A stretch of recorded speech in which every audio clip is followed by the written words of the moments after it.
You know, when I look around at all the entrepreneurs who are grinding it out, spending 70 to 80 hours per week growing their business, you have to ask yourself the question, at what cost?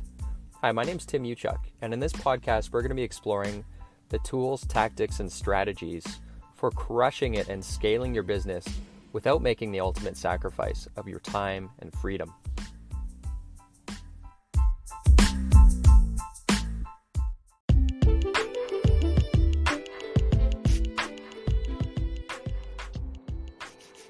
Hey, what's up everyone? Tim Uchuk here, and I'm just on my way picking up our son Harrison from his first day of kindergarten. Feeling a little bit bittersweet, not gonna lie. I'm gonna miss having him around, and it just feels like he's growing up too fast. So I'm about 15 minutes away from his school and wanted to jump on here and talk to you about what I think is one of the most important tricks or strategies that I have learned and adapted within my life and business to allow me to cope with a lot of moving parts. You know, we've got multiple businesses, truck body manufacturing, 2 equipment distribution businesses. We're launching a new product line for van racking across Canada this year. And then there's the Perfectly coaching program, and there's 3 kids at home. So if you run a business, you know all about being busy, you know all about being overwhelmed from time to time with all those moving pieces, moving parts. Now, what used to really cause stress and overwhelm for me in the past was trying to balance everything in my head. So who's doing what? And again, in our business, we've got 50 people, maybe 51 around there. And you can imagine there are all the transactions, the sales, the statuses right across all the departments, all those challenges and problems and statuses. I used to balance all that stuff in my head, or have to balance it in my head, and if I didn't, I wouldn't feel comfortable knowing that things were happening the way that they should. And this is an incredibly stressful way to run your operation when you just reach a point where your brain literally can't hold anymore. You can't process any more information. And the worst part of it is when you're coming home to see your family and you can't even shut off your brain. You're constantly processing thoughts and information and data and details, and it becomes next to impossible when you come home to actually be present. And it's even worse when you're on vacation, when your family, your partner, your kids, they want to see you, but you're mentally checked out. And so the 2 shifts that I made in my business are what I want to share with you that allowed me to really be present. Like, again, today I spent the first hour at school with my boy Harrison, and I can remember not too long ago my head would be at the office still, and it's kind of sad for your kids, something that's so big for them. I mean, you should be able to be there, and be present, and that's a great gift that you can give the people around you is your ability to be present and pay attention. And so 2 shifts. Shift number 1 is focus on measurables rather than the minutia. And what I mean by that is, in each of our departments, everything is measurable, meaning that I know exactly what a good week looks like in our sales department. I know what a good week looks like in our marketing, in our finance, our cash flow, our receivables. I know what a good week looks like because it's all measurable. All the numbers are there. And so all of the activity and stuff that's happening under the surface, I don't have to worry and pay a lot of attention to that, because my gaze goes towards my focus goes towards the numbers. And when the numbers are out of whack, that's when I drill down and play Detective Columbo and look at, our receivables are 7% outside of 90 days, that's not good for our cash flow. And when I see that, now I'm going to drill down and see, we've got this big account that hasn't paid because of, we haven't completed this part of the purchase. So I don't pay attention to all of those details until and unless I see that the numbers are out of whack. If the numbers are good, I'm happy in terms of, our sales team.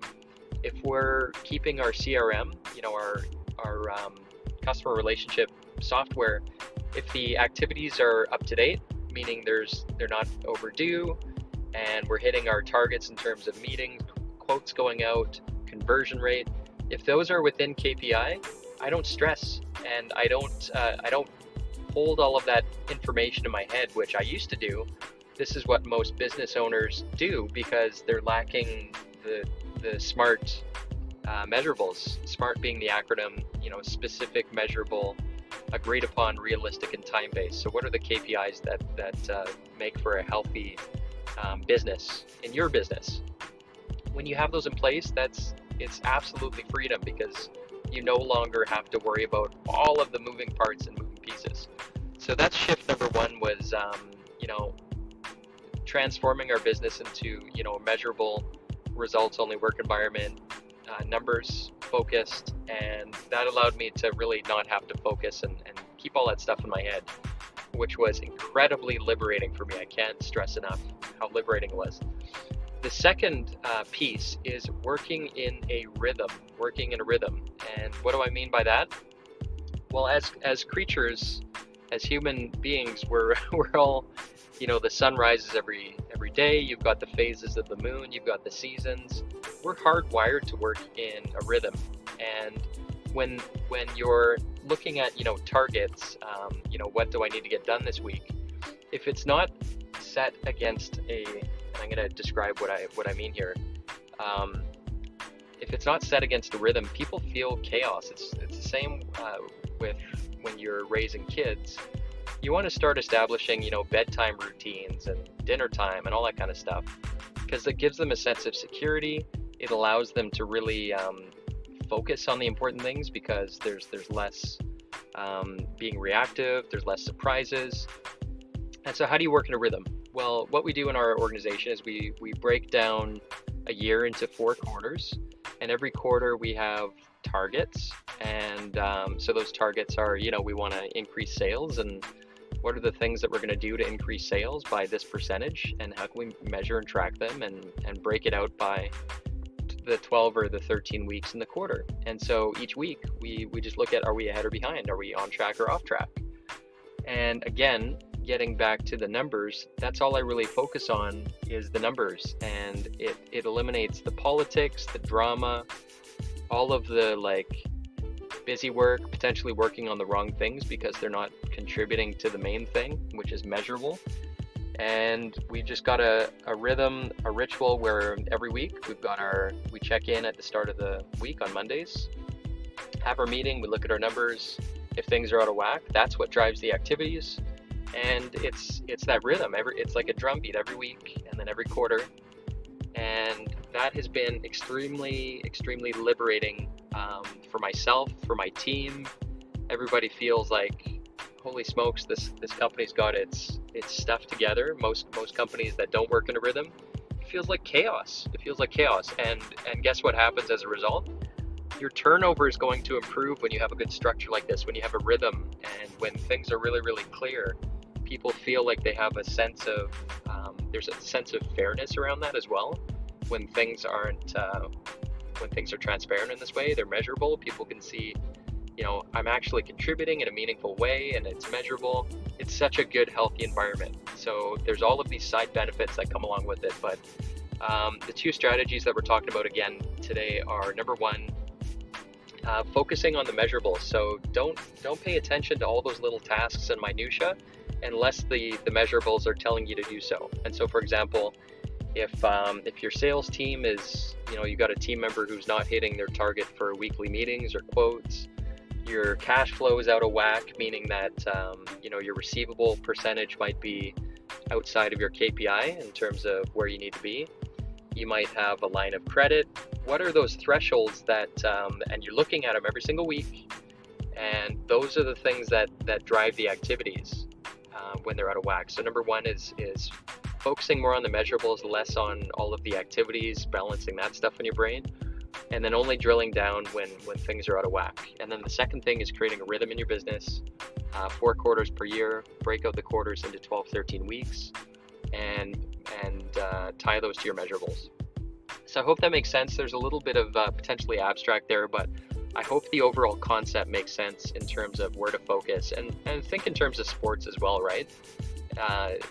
The only thing that matters is that scoreboard and the numbers, and the best teams in the world are the ones that focus in those areas. And then when you have good data, good feedback, that's where you can make good data-based decisions, not based on emotions or hunches, but based on good data. And that's how good businesses are run, in my opinion. And the side benefit is it's going to free up your brain to focus on more creative endeavors, and everything's going to be a lot easier for you. And as a result, you're going to be able to be more present and all that good stuff. So anyways, hope that was useful. I am almost at the school, and I will talk to you guys soon.